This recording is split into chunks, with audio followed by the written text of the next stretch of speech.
Ketika Benito Mussolini memutuskan membawa Italia masuk ke Perang Dunia Kedua pada tahun 1940, banyak orang sebenarnya sudah ragu.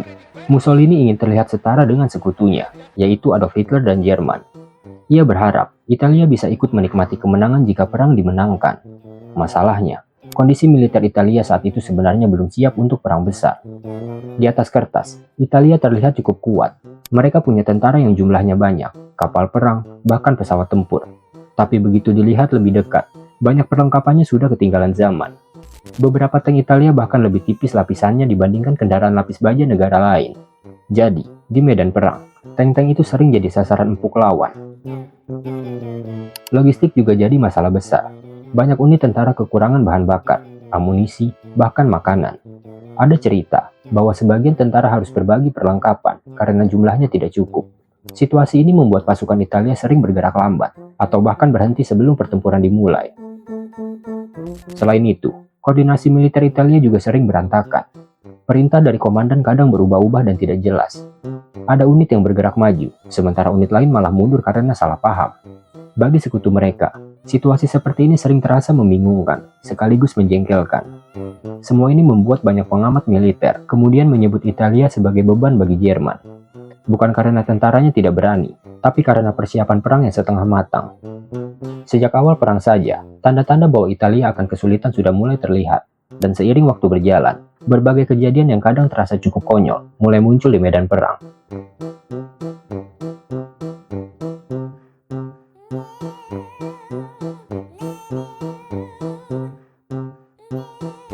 Setelah ikut perang, Benito Mussolini ingin membuktikan bahwa Italia juga bisa melakukan operasi militer besar tanpa bantuan Jerman. Salah satu target yang dipilih adalah Yunani pada tahun 1940. Di atas kertas, rencana ini terlihat sederhana. Italia punya jumlah tentara lebih banyak, jadi Mussolini yakin penaklukan Yunani akan berlangsung cepat. Namun begitu invasi dimulai dari wilayah Albania, kenyataan di lapangan ternyata jauh berbeda. Pasukan Italia tidak siap menghadapi medan pegunungan Yunani yang berat. Jalanan sempit, cuaca dingin, dan logistik yang buruk membuat pergerakan tentara menjadi lambat. Banyak unit bahkan kesulitan mendapatkan makanan dan perlengkapan musim dingin. Yang lebih memalukan lagi, pasukan Yunani justru melakukan serangan balasan yang cukup kuat. Bukannya berhasil maju, tentara Italia malah terdorong mundur. Dalam beberapa pertempuran, mereka bahkan kehilangan posisi yang sebelumnya sudah mereka kuasai. Situasi ini membuat rencana cepat Mussolini berubah menjadi kekacauan. Ada juga cerita-cerita yang terdengar agak konyol dari medan perang ini. Beberapa tentara Italia konon mencoba menaikkan moral dengan bernyanyi keras di tengah malam, atau bahkan bersiul saat berjaga. Masalahnya, suara itu justru membuat posisi mereka lebih mudah diketahui oleh pasukan Yunani di sekitarnya. Akhirnya, situasi menjadi begitu buruk, sampai Hitler harus turun tangan. Jerman melancarkan invasi ke Yunani pada tahun 1941 untuk menyelamatkan situasi. Dari sudut pandang Jerman, kejadian ini menjadi contoh pertama bagaimana sekutu mereka justru menciptakan masalah baru di medan perang.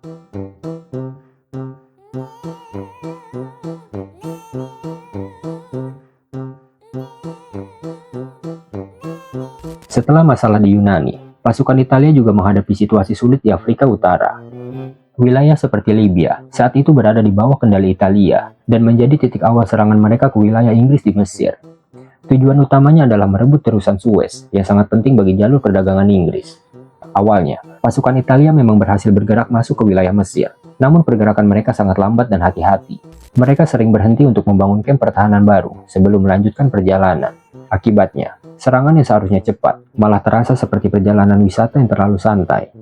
Kesempatan ini dimanfaatkan oleh pasukan Inggris untuk melakukan serangan balik dalam operasi yang dikenal sebagai Operation Compass. Pasukan Inggris justru menyerang balik dengan kekuatan yang relatif lebih kecil. Hasilnya cukup mengejutkan, karena banyak posisi Italia runtuh dalam waktu singkat. Ada beberapa cerita yang sering dianggap agak konyol dari kamp-kamp Italia di Afrika. Beberapa tentara dikabarkan membangun dapur besar di tengah kamp, karena mereka sangat serius soal makanan. Bahkan ada kisah bahwa sebagian tentara lebih sibuk mengurus pasta dan kopi daripada memperkuat pertahanan ketika serangan mulai mendekat. Akibat kekalahan besar ini, ribuan tentara Italia akhirnya ditangkap oleh pasukan Inggris. Situasinya menjadi begitu buruk, sampai Hitler harus mengirim pasukan Jerman yang dipimpin oleh Erwin Rommel untuk menyelamatkan front di Afrika. Sekali lagi, bagi Jerman, sekutu mereka justru menciptakan masalah yang harus mereka perbaiki sendiri.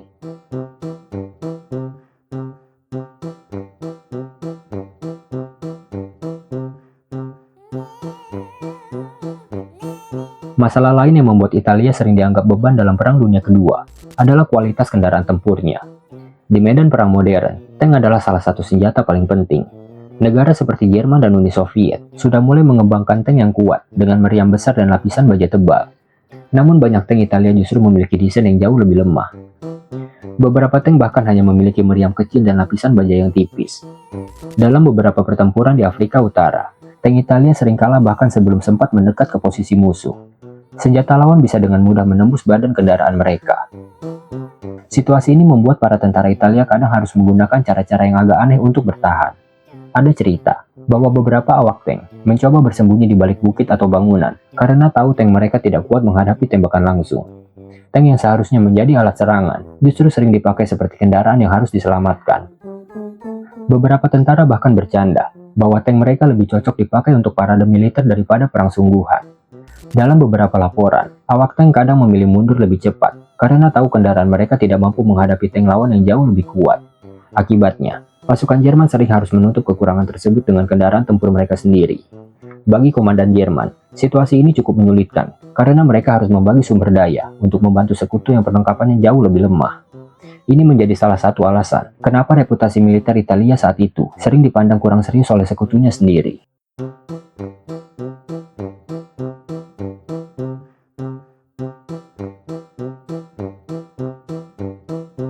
Selain masalah peralatan, militer Italia juga sering menghadapi masalah dalam hal koordinasi. Dalam perang modern seperti Perang Dunia Kedua, komunikasi yang jelas sangat penting. Jika perintah tidak sampai dengan benar, seluruh rencana bisa berantakan. Di beberapa operasi militer, unit-unit Italia kadang menerima perintah yang berbeda-beda. Ada yang diperintahkan maju, sementara unit lain justru diminta bertahan. Akibatnya, di medan perang sering terjadi kebingungan. Pasukan yang seharusnya saling mendukung, malah bergerak ke arah yang berbeda. Ada juga cerita yang terdengar cukup konyol dari beberapa laporan perang.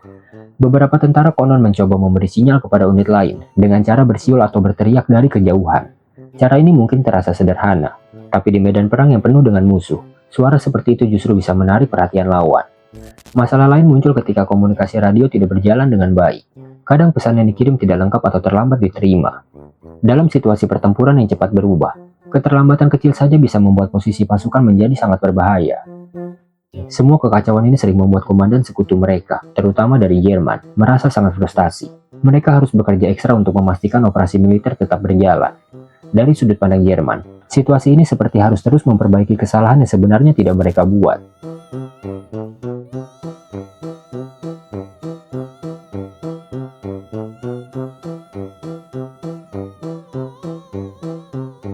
Selain di darat, Italia sebenarnya memiliki angkatan laut yang cukup besar pada masa Perang Dunia Kedua.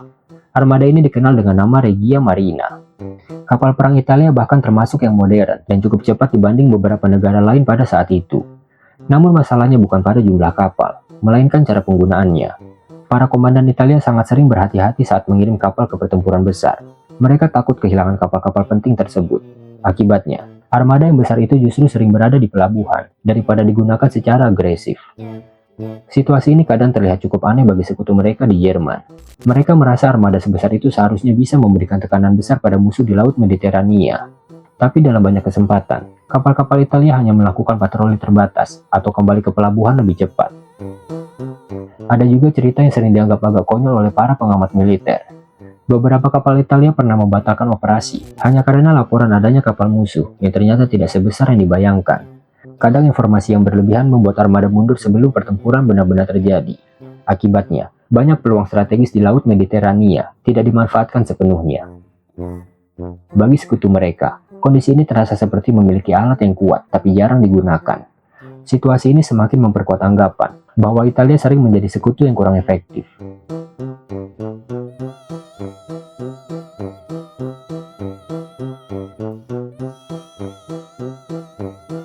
Masalah lain yang sering dialami militer Italia pada masa Perang Dunia Kedua adalah kekurangan kendaraan transportasi. Dalam perang modern, truk dan kendaraan logistik sangat penting untuk mengangkut tentara, amunisi, dan makanan. Tanpa kendaraan yang cukup, pergerakan pasukan akan menjadi sangat lambat. Di beberapa front perang, terutama di Afrika Utara, banyak unit Italia harus bergerak dengan cara yang cukup sederhana. Ada yang berjalan kaki dalam jarak yang sangat jauh, sementara sebagian lain menggunakan kendaraan yang sudah tua. Hal ini membuat pergerakan mereka jauh lebih lambat dibanding pasukan musuh. Beberapa cerita dari medan perang bahkan terdengar cukup aneh. Ada unit yang terpaksa menggunakan keledai atau kuda untuk membawa perlengkapan militer. Dalam kondisi tertentu, hewan-hewan ini menjadi alat transportasi utama untuk mengangkut amunisi dan makanan. Situasi ini kadang membuat pasukan terlihat agak konyol di mata lawan. Di saat negara lain sudah menggunakan konvoi truk militer, sebagian unit Italia masih bergerak dengan cara yang lebih tradisional. Bukan berarti mereka tidak berusaha, tapi memang perlengkapan yang tersedia sangat terbatas. Akibatnya, banyak operasi militer Italia berjalan lebih lambat dari rencana. Sekutu mereka di Jerman sering harus menunggu atau membantu mengangkut perlengkapan tambahan. Hal seperti ini semakin memperkuat kesan bahwa Italia sering menjadi sekutu yang merepotkan dalam perang tersebut.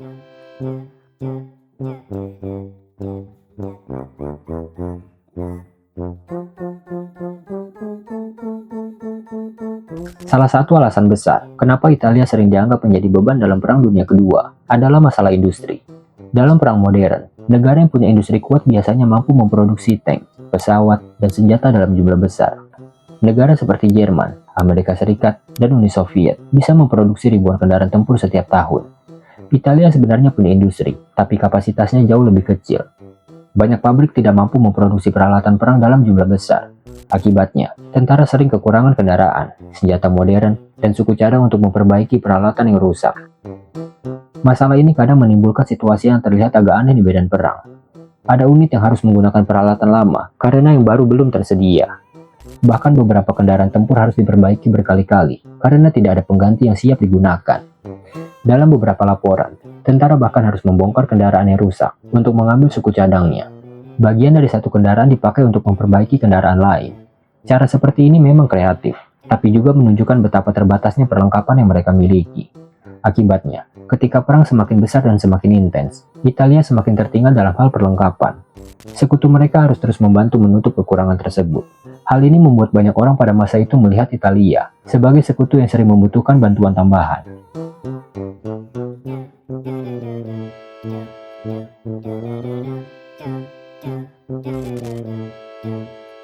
Memasuki tahun 1943, kondisi Italia dalam Perang Dunia Kedua semakin memburuk. Kekalahan di berbagai front membuat ekonomi dan militer mereka mulai runtuh. Banyak wilayah yang sebelumnya dikuasai Italia sudah direbut kembali oleh pihak lawan. Situasi ini membuat kepercayaan rakyat kepada pemimpin mereka, Benito Mussolini, mulai hilang. Setelah bertahun-tahun propaganda yang menjanjikan kejayaan, kenyataannya justru banyak tentara Italia terus mundur dari berbagai medan perang. Tekanan dari dalam negeri akhirnya membuat posisi Mussolini semakin lemah. Pada tahun 1943, pemerintah Italia akhirnya mengambil keputusan besar. Mereka memecat Mussolini dari jabatannya dan mulai bernegosiasi dengan pihak sekutu.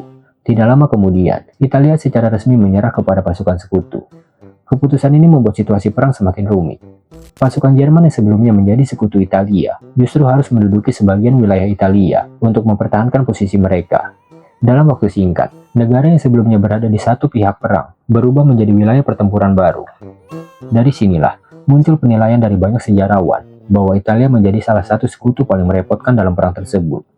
Bukan karena tentaranya tidak berani, tetapi karena persiapan yang buruk, peralatan yang kurang, dan keputusan politik yang sering terburu-buru. Semua faktor itu membuat perjalanan Italia di perang ini terasa penuh masalah, bahkan kadang terlihat cukup konyol. Jika kamu merasa kisah ini penting untuk terus diingat, bantu kami menyebarkannya. Suaramu adalah bagian dari kisah itu sendiri.